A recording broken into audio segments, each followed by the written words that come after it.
কথাটা বলে ছুটে গিয়ে মন্দির থেকে বাইরে বেরিয়ে একটা লাঠি জোগাড় করে নিয়ে ঠাকুরের সম্মুখে ধরলেন।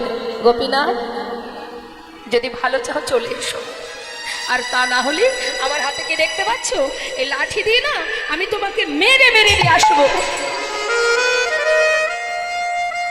প্রভু আর দূরে থাকতে পারছে না, মনে মনে চিন্তা করছে, ভক্ত এতদিন এই ঘরে আছি আমি, কোনোদিন কেউ আমাকে এমন করে ভালোবাসেনি। মন চাইছে কখনো তোমার কাছে ছুটে যাব,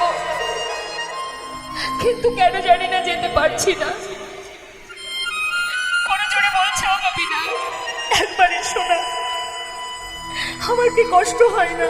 কখন থেকে যাচ্ছি তোমায়, একবার এসে খেয়ে নাও।